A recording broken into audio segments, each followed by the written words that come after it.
Hello, friends. Good day, and how you doing? My name is Emmanuel, and I'm your friend in the School of Knowledge. You see, I came today bearing a particular story that has a whole lot of lesson in it, and it is a story of this old sculptor who, by chance, thought it wise to visit his village at least for a time. And when he did that, he drove across the house of a wealthy farmer. He saw a couple of guys around trying to cut down a very big tree. You see, this tree has been important in that it has been shielding many of them from the scorching sun. They cut down this very particular tree in bits and pieces, and he wanted one of them, so he approached the farmer, which supposed to be the owner of the garden, if he could by chance at least get a piece of the wood from the cut down tree. He told him that he would like to take a piece of the wood from the ground, from the tree that he just cut down now. And the owner of the farm looked at him and told him, I have no use for those trash, those junks right there. If you need anyone, you can take one from them. So he was given the permission to take a piece of wood. So he took a piece, picked up a piece of wood, all this wood on his shoulder, and straight home. Went into his car and went home, drove his car home. When he got home, he placed this piece of wood on the ground, walked around it with smiles in his face and looked at it. He was seeing something different from the farmer. The farmer saw trash, the farmer saw junk in that wood, but he was seeing something different. So when he smiled around the piece of wood, he went into his house and got some tools and started working on this piece of wood. He spent a whole lot of time working on this piece of wood. When he was done working, he worked all through the day and all through the night. He got tired and slept beside that piece of wood that has been worked on. And suddenly he woke up, placed the worked on piece of wood close to his house, just outside, and he went inside. A couple of weeks went by, and this farmer, the ex-owner of this piece of wood that called this piece of wood junks and trash, came by, driving by with his car, and beheld the piece of wood that has been worked on, because it has been transformed now into something else. So he saw it, and behold, it was a well-carved bird, a big one at that. So he picked interest in it. He wanted it by all means, at all costs. So he came to this man smiling, and he was interested in it. And he told this old sculptor, "Oh, it's you. I would love to buy this carved bird. It's so beautiful. I love it. Can I have it, please?" And the man looked at him and told him it's going to cost you a whole lot.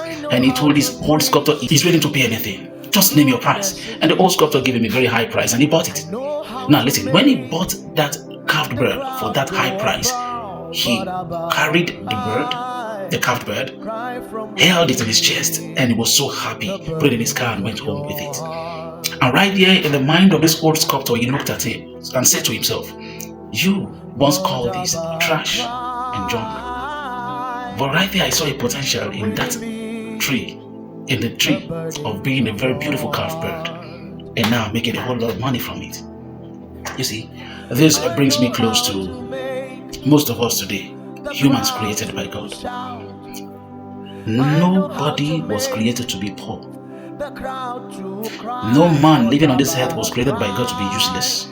Now listen, everything God created has treasures hidden within. Every trash without must be properly worked on for the treasures within to emerge. If you're not treasured by men today, it's a pointer to the fact that there's still some trash that is hindering the emergence of that treasure. Or let's put it this way, you might just be a treasure, a trash, in the process of becoming a treasure. You might want to confess that you are a treasure and not a trash. But listen, there is nothing wrong with you confessing that you are a treasure and not a trash. But see, if your confession don't match up with relevant actions, it's just like a generator, a beautiful generator without fuel to make it work. Now listen, that hidden treasure right there in you is also known as your hidden potential. And it has the ability of bringing solutions to a series of problems in life. Therefore, you must take the first step of, first of all, identifying the treasures within. And secondly, also identifying the trash without. Listen, you see, your identification of the treasure within will give you the required boost to work on the trash without until your required result is obtained. Now, what must you do? You must try as much as possible to identify your treasure within, because it's going to be the required boost you need to work on the trash without. When you're done working on the trash without, you don't need to advertise yourself. Men will see your value and they'll pay whatever it takes to tap from that value you have. My name is Emmanuel. Till I come your way again, keep living in higher heights. Goodbye. God bless you. If you love the video you just watched, kindly give us a follow by hitting the plus sign, like this video, and comment about your thoughts on this video. And do not forget, also share it to more than 5 friends. Thank you.